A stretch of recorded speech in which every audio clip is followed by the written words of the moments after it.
Hi guys, मैं हूं Lovneet Kaur and मैं आपके साथ डिस्कस कर रही हूं टेट का प्रीवियस एग्ज़ाम और बॉटनी के क्वेश्चंस, क्योंकि मैं हूं बॉटनी की टीचर और बंसल एकेडमी में। और जोलॉजी का पार्ट हमारा डिस्कस करेंगे जोलॉजी वाली फैकल्टी जिनका नाम है विनय सर। और चलते हैं फर्स्ट क्वेश्चन पे। LSD is obtained from. LSD क्या है पहले तो ये बता देते हैं। Lysergic acid di ethyl amide. ठीक है, ये क्या है? एक हेलुसिनोजन है। और हम बताते हैं आगे, पहले ऑप्शंस देख लेते हैं। Erythroxylon coca, Papaver somniferum, Cannabis sativa, Claviceps purpurea, Neurospora crassa. अच्छा, अब ये हमारी ऑप्शंस हैं। और लाइसर्जिक एसिड डाइथाइलमेट की बात करें तो ये एक हेलोसिनोजन है और ये हमें एर्गोट ऑफ फंजाई से ऑब्टेन्ड होता है। एर्गोट क्या है? एक नेचुरल सब्सटेंस है जो फंजाई सिक्रीट करती है। कौन सी fungi? That is Claviceps purpurea. Claviceps purpurea इसको नेचुरली सिक्रीट करती है, जिससे हमारी ये LSD ड्रग बनती है। ठीक है, और LSD का अभी तक कोई मेडिकल पर्पस नहीं देखा गया है। चलिए आगे चलते हैं। तो इसका आंसर है Claviceps purpurea. Next question is Naloxone is used as an antidote intravenously for the overdose of। Naloxone एक एंटागोनिस्टिक एक्ट करता है ओपियोइड्स के। Naloxone कैसे एक्ट करता है? Antagonistic to opioids. अब कौन से ओपियोइड के लिए ये एंटागोनिस्टिक एक्ट करता है? हीरोइन नहीं, ओपियम नहीं, लिब्रियम नहीं, मॉर्फिन के लिए एंटागोनिस्टिक। अगर मॉर्फिन की डोज ज़्यादा हो जाती है तो हमारा नैलोक्सोन जो है वो एंटीडोट की तरह एक्ट करता है उसके लिए, और इसको इंट्रावेनसली दिया जाता है। ठीक है, चलते हैं आगे। Phyllode is a modification of leaf, stem, branch, root, terminal bud. अच्छा, फिलोड क्या है? एक इस टाइप का स्ट्रक्चर है, इस टाइप का स्ट्रक्चर है। ठीक है, फिलोड इज और इसके ऊपर क्या होती है? लीफ होती है। ठीक है, this is a kind of leaf.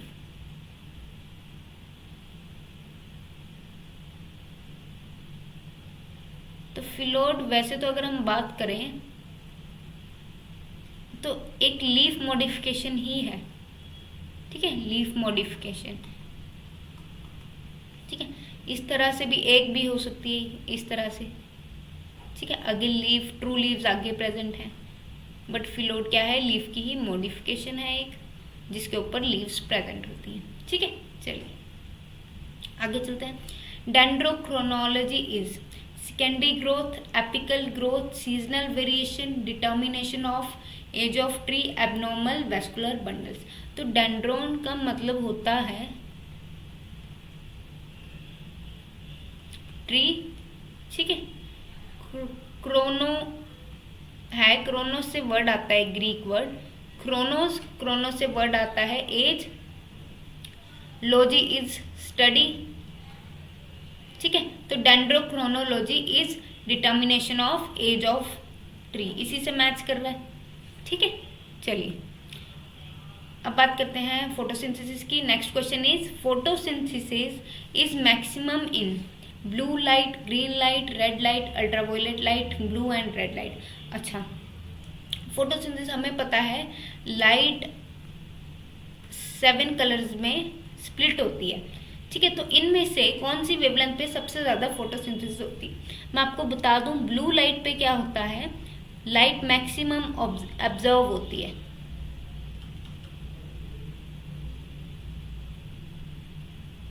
ठीक है, और ग्रीन में सबसे मिनिमम फोटोसिंथेसिस। ठीक है, ग्रीन में क्या होती है? मिनिमम फोटोसिंथेसिस होती है, और रेड पे मैक्सिमम फोटोसिंथेसिस होती है।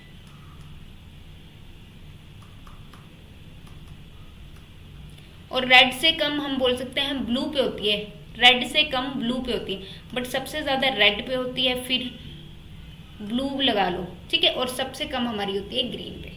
चलिए आगे चलते हैं। तो इसका ऑप्शन हमारा क्या है? Red light. डन। चलिए which one of the following is an endospermic seed? Endospermic seed क्या होता है? जिसमें एंडोस्पर्म इज परसिस्टेंट। तो एंडोस्पर्म परसिस्टेंट किस में होता है? पी में, बीन में, ग्राम में, कैस्टर में होता है, क्योंकि इनमें क्या होता है, इनमें एंडोस्पर्म, ये सीड सारे क्या हैं, नॉन एंडोस्पर्मिक हैं। ठीक है, endosperm is not persistent, endosperm सारा यूज हो जाता है इनमें। और एंडोस्पर्म परसिस्टेंट किस में रहता है? कैस्टर में। एंडोस्पर्म क्या है? जिसमें हम न्यूट्रिशन, खाना स्टोर करता है सीड अपना। ठीक है, एंडोस्पर्म वो, तो जिसमें एंडोस्पर्म रहेगा वो है एंडोस्पर्मिक, और जिसमें नहीं रहेगा वो है नॉन एंडोस्पर्मिक। एक और वर्ड करते हैं हम यूज नॉन एंडोस्पर्मिक के लिए, एक्स एल्बुमिनस, और एंडोस्पर्म के लिए करते हैं एल्बुमिनस। ठीक है, चलिए next question is main cause of extinction of species is afforestation, deforestation, pollution, soil erosion. Afforestation तो आई थिंक नहीं होगा, ये हम सबको पता है। डिफोरेस्टेशन हो सकता है, होल्ड पे रखते हैं, एफोरेस्टेशन तो नहीं होगा। पॉल्यूशन भी हो सकता है, सॉइल इरोजन ये भी। बट पोल्यूशन से एक्सटिंक्शन क्यों होगी? अगर हम पेड़ लगाएंगे तो पोल्यूशन हमारा गायब हो जाएगा, बचेगा ही नहीं। ठीक है, और सॉइल इरोजन, जब पेड़ होंगे तो सॉइल इरोजन ही नहीं होगी। तो सबसे बड़ा खतरा यहाँ पे क्या है एक्सटिंक्शन ऑफ स्पीशीज के लिए? डिफोरेस्टेशन। जब हम पेड़ काटेंगे पोल्यूशन होगा ज्यादा, क्योंकि पोल्यूशन तो हम कर ही रहे हैं दिन प्रतिदिन। ठीक है, चलो अब नेक्स्ट क्वेश्चन है, a phylum common to unicellular animals and plants is Monera, Protista, fungi, Plantae. Monera की बात करें तो मोनरा में क्या आते हैं? बैक्टीरिया। ठीक है, प्रोटिस्टा को हम लेके चलते हैं तो प्रोटिस्टा में कुछ प्लांट्स की तरह एक्ट करते हैं, मतलब फोटोसिंथेटिक होते हैं कुछ ऑर्गेनिजम्स, और इमोबाइल होते हैं। ठीक है, इसकी एग्जांपल है डायटम्स। एंड कुछ एनिमल्स की तरह बिहेव करते हैं, मतलब हेटेरोट्रॉफिक हैं और मोबाइल हैं। हेटेरोट्रॉफिक हैं एंड मोबाइल हैं। तो इसमें क्या आएगा हमारा? अमीबा। ठीक है, तो फंजाई अलग है, फंजाई का किस्सा अलग है। ठीक है, उसके बाद आ गया प्लांट्स तो प्लांट्स की तरह ही होंगे, तो प्रोटिस्टा हमारा आ जाएगा जो एनिमल्स और प्लांट्स की तरह बिहेव करेगा। फंजाई में क्या है? यूनिसेलुलर नहीं है ना ये, फंजाई में यूनिसेलुलर एक ही स्पीशीज है, कौन सी है? सैक्रोमाइसिस सेरिवेसी। फंजाई का ये है, फंजाई यूनिसेलुलर नहीं। हाँ, फंजाई हेटेरोट्रॉफिक एनिमल वाला फीचर आ गया, और सेल वॉल प्रेजेंट है, ये प्लांट वाला आ गया। But fungi is not unicellular. Maximum species इसकी मल्टीसेलुलर है, एक ही स्पीशीज है unicellular, that is yeast mild. ठीक है, विच इज यूनिसेलुलर। चलिए next question is if the diploid number of flowering plant is 36, what would be the chromosome number in the endosperm? Diploid number की बात करें, diploid number है 36 किसका? Flowering plant का। Flowering plant यहाँ पे है हिंट, तो इसमें क्या आ गया हमारा? एंजियोस्पर्म आ गया। ठीक है, फ्लावरिंग प्लांट का एंजियोस्पर्म आ गया। अब क्रोमोसोम नंबर जो होता है एंडोस्पर्म में वो कितना होता है? ट्रिप्लोइड होता है। एंडोस्पर्म तो हमारा ट्रिप्लोइड होता है। ठीक है, एंडोस्पर्म अगर ट्रिप्लोइड है तो क्रोमोसोम नंबर अगर डिप्लॉयड कंडीशन 36 है तो एन क्या होगा? एन क्या होगा हमारा? 18, और ट्रिप्लॉइड कंडीशन में 3 × 18 कितना आ जाएगा? 54। क्या हुआ? ऑप्शन। ठीक है, डन। चलते हैं आगे। Protein rich algae, sportosiphon, Porphyridium, Gelidium, Spirulina हो सकती है, क्योंकि स्पाइरुलिना में 56% प्रोटीन होता है, तो स्पाइरुलिना है हमारी राइट ऑप्शन।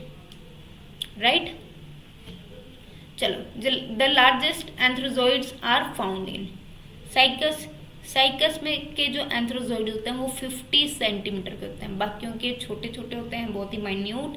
तो सबसे बड़े एंथ्रोजोइड्स क्या होते हैं, किसके होते हैं, साइकस के। एंथ्रोजोइड्स होते क्या हैं, मेल गैमीट को बोलते हैं, ठीक है। Male gamete is एंथ्रोजोइड।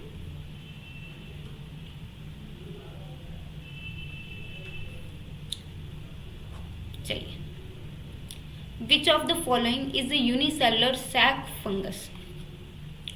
Unicellular sac fungus, sac fungus किसको बोलते हैं हम, एस्कोमाइकोटा, ठीक है। सैक फंगस किसको बोलते हैं हम, एस्कोमाइकोटा। उसमें कौन से आते हैं, अब एस्कोमाइकोटा में एस्परजाइलस नहीं, पेनिसिलियम नहीं, क्लेविसेप्स भी नहीं, सैक्रोमाइसिस आती है। सैक्रोमाइसिस क्या है, ईस्ट है, और ये किस में आती है, एस्कोमाइकोटा में, ठीक है। चलिए नेक्स्ट करते हैं, meiosis takes place in conidia, gemmule, megaspore, meiocyte. अब जो मेयोसिस है, मेयोसिस किस में होती है, गैमीट मदर सेल में होती है, क्योंकि गैमीट मदर सेल क्या बनाएगा आगे, गैमीट्स बनाएंगे, और गैमीट मदर सेल्स क्या होंगे, 2n। अब 2n से n कंडीशन में जब आना है तो क्या करनी पड़ेगी, मेयोसिस, राइट। तो गैमीट मदर सेल हम किसको बोलते हैं, मेयोसाइट को ही हम गैमीट मदर सेल बोलते हैं। तो इसका एग्जाम्पल आएगा हमारे पास मेयोसाइट्स, ठीक है। चलिए,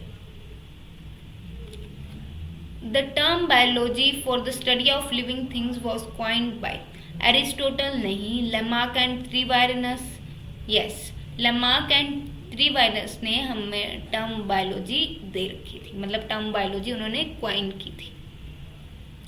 चलिए, the main difference between living and non living is in the size. Size तो बड़ा बड़ा भी है, छोटे छोटा भी है नॉन लिविंग का, और लिविंग का भी same. In the presence of protoplasm, इसको कंसिडर कर सकते हैं। In the movement and growth, growth की बात करें तो नॉन लिविंग थिंग भी तो ग्रो करती है। क्या करते हैं, पहाड़ कूड़े का ढेर जैसे वो दिल्ली में है, वो ग्रो कर रहा है, ठीक है, पर एक्सट्रिंसिक ग्रोथ शो कर रहा है, that is showing extrinsic growth, ठीक है। तो नन ऑफ द अबव। अच्छा, प्रेजेंस ऑफ प्रोटोप्लाज्म की बात करें, पहले तो देख लेते हैं प्रोटोप्लाज्म होता क्या है। प्रोटोप्लाज्म क्या होता है, cell without cell wall, cell without cell wall, मतलब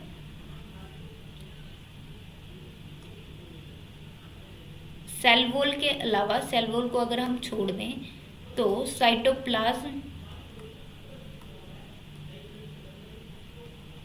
प्लस ऑर्गेनेलिस, ठीक है, इसको हम बोलते हैं प्रोटोप्लाज्म।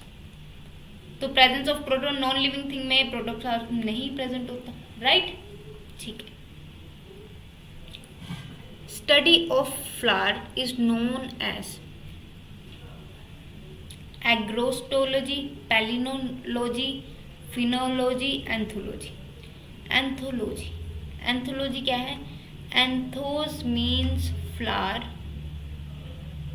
ग्रीक में एंथोस को ही फ्लावर बोलते हैं, ठीक है, एंथोस का मतलब फ्लावर होता है, तो that is anthology. Which of the following deals with the plants and environmental relationships? Environmental relationships की बात आ गई तो क्या होगा, इकोलॉजी, ठीक है। फाइटो जियोग्राफी, ये तो प्लांट्स की जियोग्राफी के बारे में है। प्लांट मॉर्फोलॉजी हमें पता है डेवलपमेंट के लिए है। पैलियो बॉटनी, पैलियो ये थोड़ा एंसेस्ट्रल वर्ड है, ठीक है। चलिए, उसके बाद क्या आता है, ecology. Next, exobiology is the study of. Exobiology मतलब बायोलॉजी से निकाल दो किसी को तो क्या हुआ, टेरेस्ट्रियल ऑर्गन्स नहीं, ये तो बायोलॉजी में आते हैं। एक्सोडर्मिस नहीं, लाइफ ऑन अदर प्लैनेट्स, इसको consider, life in the air भी तो बायोम में ही आई, बायोम में ही आई, तो लाइफ ऑन अदर प्लैनेट्स को बोल देंगे हम एक्सोबायोलॉजी, ठीक है, बायोलॉजी से परे। चलिए, the science concerned with the vegetable culture is floriculture, olericulture, horticulture, agriculture। Floriculture flowers, olericulture बोलते हैं हम, ठीक है। हॉर्टिकल्चर में सब कुछ आ जाता है, एग्रीकल्चर में क्रॉप्स आती हैं, तो किसको बोलते हैं हम? ओलेरिकल्चर को। ठीक है, चलिए आगे चलें। करियोलॉजी इज द स्टडी ऑफ, हमें पता है करियोलॉजी क्या है। करियोलॉजी, करियोन वर्ड किससे रिलेट करता है? हमेशा न्यूक्लियस से। प्रोकैरियोटिक हो गया, यूकैरियोटिक हो गया। ठीक है, तो हमने इनको कैसे डिवाइड किया है? ठीक है, प्रो को मतलब प्रिमिटिव न्यूक्लियस में, राइट, और यूकैरियोट को हमने किसमें किया है? True nucleus, right. चलिए, तो न्यूक्लियस को ही हम करियोन वर्ड यूज करते हैं न्यूक्लियस के लिए। Next, study of light effect on living organisms constitute. Light effect, photomorphogenesis हमेशा हमारा किसके साथ है? डेवलपमेंट के related. Photoperiodism plants, vernalization plants, on living organism है तो सारे आगे तो फोटोबायोलॉजी बोल सकते हैं। ठीक है, photo means light, biology means living. चलिए, floriculture is the branch of, floriculture किसकी ब्रांच है? एग्रोनॉमी, फ्लावर्स, बॉटनी, बॉटनी में तो सब आ जाता है। एंटोमोलॉजी, एंटोमोलॉजी किसकी होती है? इंसेक्ट्स की। हॉर्टिकल्चर में आता है, floriculture is included in horticulture. ठीक है, study of flowers included in horticulture, but यहाँ पे हम कल्चर करने की बात कर रहे हैं तो वो भी हम हॉर्टिकल्चर में ही पढ़ते हैं। ठीक है, चलिए, branch which deals with the study of shrubs and trees is known as, उसको हम बोलते हैं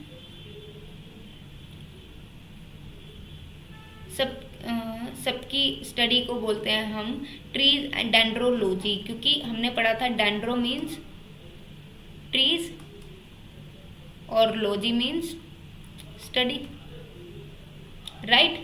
चलते हैं। The age of trees is determined by counting annual growth ring is known as.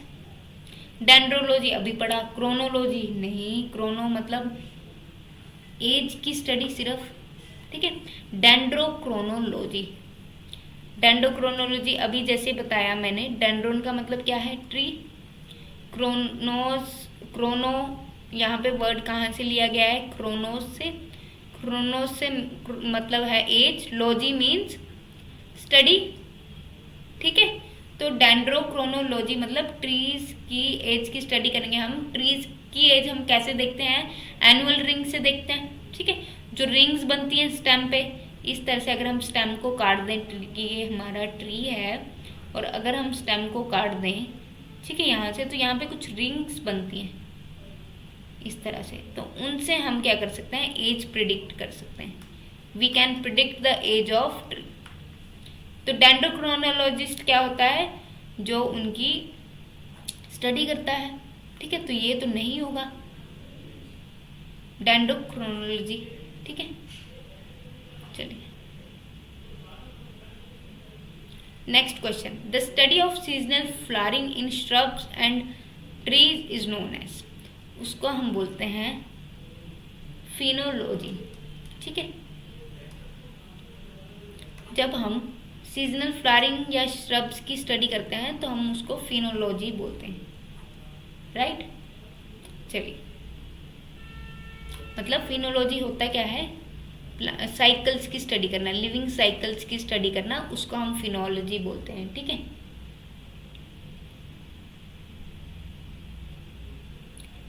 चलिए नेक्स्ट क्वेश्चन।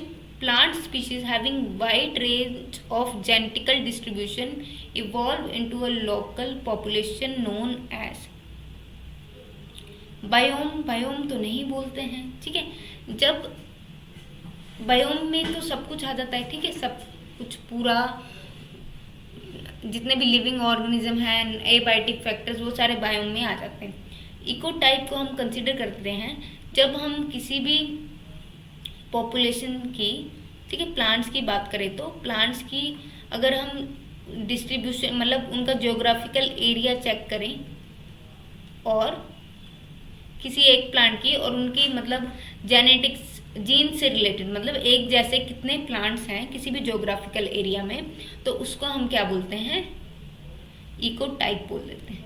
ठीक है, पॉपुलेशन तो एक पर्टिकुलर एरिया की होती है। इकोसिस्टम इन्वायरमेंट की स्टडी होती है। इकोसिस्टम किस में आ जाता है, इन्वायरमेंट भी उसका साथ में चले। ठीक है, तो यहाँ पे हम पॉपुलेशन की बात कर रहे हैं तो उसके लिए ज्योग्राफिकल एरिया मतलब उस पॉपुलेशन का कि कितना वो फैले हैं उस किसी भी ज्योग्राफिकल एरिया में, कितने ज्योग्राफिकल एरिया में वो फैल चुके हैं। ठीक है, उसको इको टाइप बोलते हैं। Next, when dominant and recessive allele express alleles itself together, it is known as codominance, dominance, amphidominance, pseudodominance. Codominance हमने सुना है, डोमिनेंस सुना है, एम्फीडोमिनेंस मैंने तो अभी तक नहीं सुना। ठीक है, सूडोडोमिनेंस भी फॉल्स डोमिनेट जो फॉल्सली डोमिनेट करेगा। तो कोडोमिनेंस अगर हम बात करें, एक्सप्रेस इटसेल्फ टुगेदर। कोडोमिनेंस में क्या एग्जांपल आती है, हमारे ब्लड ग्रुप। ठीक है, ब्लड ग्रुप में भी कौन सा, A B. Blood group A B में कैसा होता है, ये दोनों हमारे हेट्रोजाइगस कंडीशन होती है, हेट्रोजाइगस कंडीशन बट दोनों डोमिनेंट होते हैं, तो इसीलिए ये क्या करते हैं, को डोमिनेंस शो करते हैं। ठीक है, डन, दोनों डोमिनेटिंग आ जाते हैं इसलिए को डोमिनेंस शो करते हैं। तो क्या है इसका आंसर, को dominance. Next, a dihybrid ratio is. Dihybrid ratio अगर हम बात करें,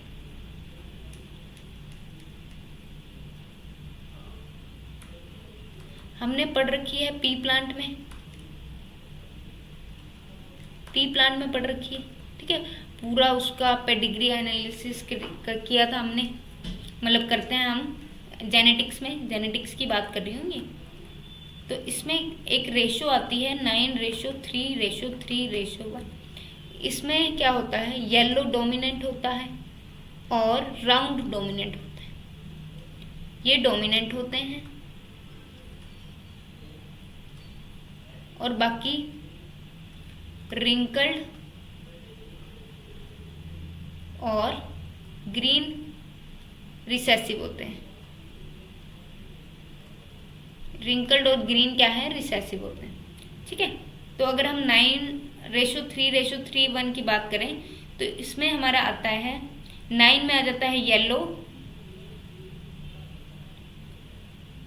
और राउंड जो डोमिनेंट है, और 3 में आता है एक तो हमारा येलो और रिंकल्ड, एक डोमिनेंट एक रिसेसिव, और ये वाला आता है हमारा ग्रीन राउंड, और जो एक बचता है वो आता है हमारा totally recessive green and wrinkled. ठीक है, चलिए तो कौन सी ऑप्शन हमारी सही रहती है, सी वाली। अच्छा चलते हैं आगे। विच of the following is a gaseous hormone. इनमें से गैसियस हार्मोन हमारा कौन सा है। ऑक्सिन क्या है, ऑक्सिन ग्रोथ प्रोमोटिंग हार्मोन है। ठीक है, ग्रोथ प्रोमोटिंग हार्मोन है हमारा। और साइटोकाइनिन किस में हेल्प करता है, साइटोकाइनिन हेल्प करता है सेल डिवीजन में। इथाइलिन क्या है, इथाइलिन किस में हेल्प करता है, राइपनिंग ऑफ फ्रूट्स में। राइपनिंग ऑफ फ्रूट्स की बात करें, अगर हम केला रख दें, एक पका हुआ केला रख दें बाकी सारे फ्रूट्स के साथ, तो वो सब को पका देगा अपने साथ वालों के साथ।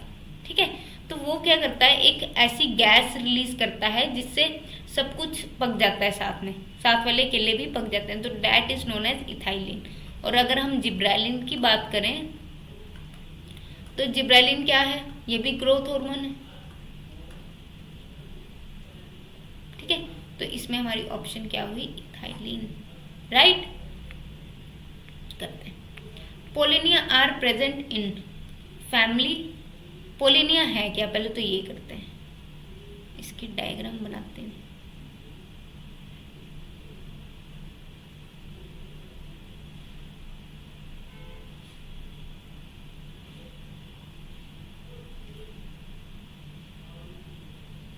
इस तरह का होता है कुछ, ठीक है। इसमें